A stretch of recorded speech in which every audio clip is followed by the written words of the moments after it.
டேய் online prayer வேறு start ஆயிடுச்சுடா. இன்னைக்கு ப்ரேயர் கிறிஸ்மஸ் ப்ரேயர் செம்மையாக இருக்குது. டான்ஸ்லாம் சூப்பராக இருக்குது. ஹாய் ஹலோ, என்ன நீங்களாம் சர்ச்சுக்கு போலியா? நான் பார்த்தீங்களா கிறிஸ்மஸ் ஆராதனையே முடிச்சுட்டு வந்துட்டேன். நீங்கள் கிறிஸ்மஸ்க்கு ஆராதிக்க போலியா? என்னக்கா பழைய காலத்துலேயே இருக்குங்க, ஃபோன்லேயே நாங்கள் பார்த்துருவோம். ஃபோனில் ஆராதனையா? அது எப்படி? தேவனை ஆலயத்தில் போய் தான் நம்ம ஆராதிக்கணும், அதுதான் ஒழுங்கு. அதே உங்களுக்கு தெரியாதா? இதில் என்ன தப்பு இருக்குது? நீங்கள் சர்ச்சுக்கு போய் பண்ணுறீங்க, நாங்கள் ஃபோன்லேயே பண்ணுறோம். அது தப்பு தான். அப்புறம் எதுக்காக இயேசு 12 வயசுல தேவாலயத்துக்கு போனாரு? அவர் குமாரனா இருந்து கூட தேவாலயத்துக்கு போனார் இல்லையா? அது மாத்திரம் இல்ல, ஆசரிப்பு கூடாரன்ற ஒரு விஷயம் எதுக்கு கட்டப்பட்டது? நம்ம ஆலயத்துக்கு போய் அங்க ஆராதிக்கணும்ன்றதுக்காக தானே. அதெல்லாம் விடுங்க. ஏசப்பா என்ன சொல்லியிருக்காரு?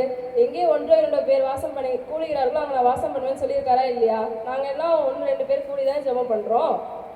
நீங்க 1-2 பேர் கூடி ஜெபம் பண்றீங்க, அந்த இடத்துல ஆண்டவர் வந்து உங்களுக்கு பதில் கொடுப்பாரு. ஆனா தேவ ஆலயம் என்று எதுக்காக கட்டப்பட்டுச்சு? சாலமோன் காலத்துல தேவன் எதுக்காக அவர் ஆலயம் கட்ட சொன்னாரு? ஆலயத்துல போய் நம்ம ஆராதிக்கும் பொழுதுதான் தேவன் அந்த இடத்துல வந்து நம்மளுடைய ஆராதனையை அவர் ஆசீர்வதிப்பார். தேவனை துதிக்கிறதுக்காகவும் அவர் ஆராதிக்கிறதுக்காகவும் அவருக்கு பலி செலுத்துகிறதுக்காக தான் ஆலயம் கட்டப்பட்டது. நம்ம ஆலயத்துக்கு போய் தேவனை ஆராதிக்கிறது தான் ஒழுங்கு.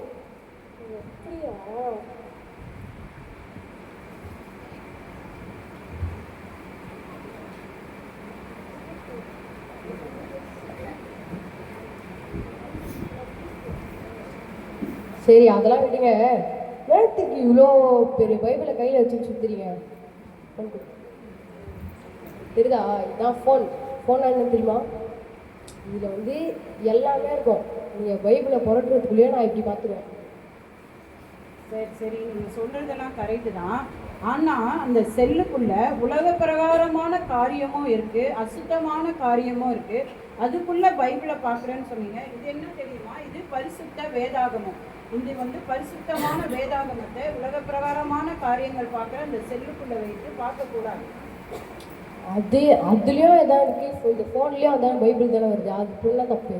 பரிசுத்த வேதாகமம் வந்து இருபுறமும் கருப்புள்ள பட்டயம். இதை நம்ம ஆலயத்துக்கு போகும்போது நம்மளுடைய கரங்களிலே ஏந்தி கொண்டு போகணும். அதுதான் முறை. அப்படியா? சரி.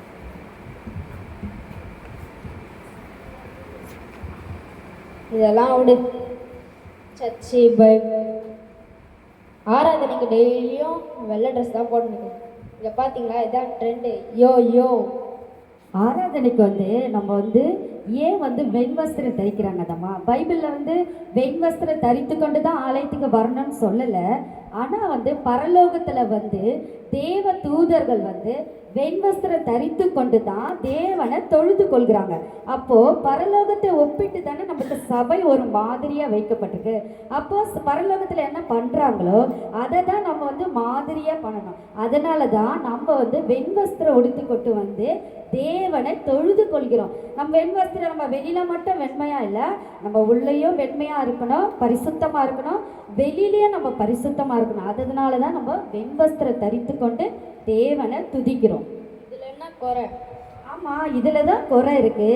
தேவனுக்கென்று ஒரு ஒழுங்கு இருக்குது, அந்த ஒழுங்கை நம்ம வந்து பின்பற்றணும். இப்போ வந்து நம்ம ஸ்கூலில் வந்து ஒரு கட்டாயப்படுத்துகிறாங்க, இதுதான் நீங்கள் இந்த ஒழுங்கின் படி தான் ஸ்கூலுக்கு வரணும். அப்போ யூனிஃபார்ம் நம்ம போட்டுட்டு போகிறோம்ல, அதே போல தான் சபைக்கும் நமக்கு கொடுக்கப்பட்ட ஒழுங்கின் படி தான் நம்ம வந்து டீசெண்டாக அதை வந்து ட்ரெஸ் பண்ணிட்டு வரணும், வெண்வஸ்திரம் தரித்து கொண்டு வரணும்.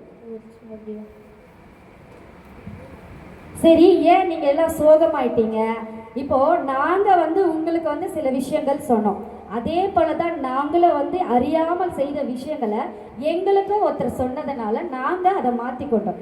நீங்களும் அதை வந்து மாற்றிக்கொண்டு நம்ம வந்து கிறிஸ்மஸை வெளிப்படுத்தணும். கிறிஸ்மஸ்னால் என்னன்னு தெரியுமா உங்களுக்கு? என்ன கிறிஸ்மஸ்னால் என்ன? நீங்கள் வேற மாதிரி கிறிஸ்மஸ்னால் புரிஞ்சிட்டு இருக்கீங்க. கிறிஸ்மஸ் அப்படின்னா கிறிஸ்துவை நம்ம மூலமாக வெளிப்படுத்துது. கிறிஸ்மஸ் எப்படி நம்ம மூலமாக வெளிப்படுத்துகிறோன்னா, நம்மளுடைய செய்கைகள், எண்ணங்கள், நம்மளோட எப்படியோட நடக்கை, நம்மளுடைய அன்பு, இதன் மூலமாக தான் கிறிஸ்து நமக்குள்ள வெளிப்படுகிறார். எப்போ நமக்குள்ள கிறிஸ்து பிறக்கிறாரோ அப்பதான் வந்து உண்மையான கிறிஸ்மஸ் அப்பதான். ஸோ நம்ம எல்லாருக்குள்ள ஒவ்வொருத்தருக்குள்ளும் கிறிஸ்து எப்போ பிறக்கிறாரோ அப்பதான் கிறிஸ்மஸ். ஸோ அவர் என்ன காரியங்களெல்லாம் நம்ம நடக்க சொல்கிறாரோ அதை நம்ம பின்பற்றி நடக்கணும். இதுதான் கிறிஸ்மஸ். ஆமென். தேங்க்யூ. நன்றி.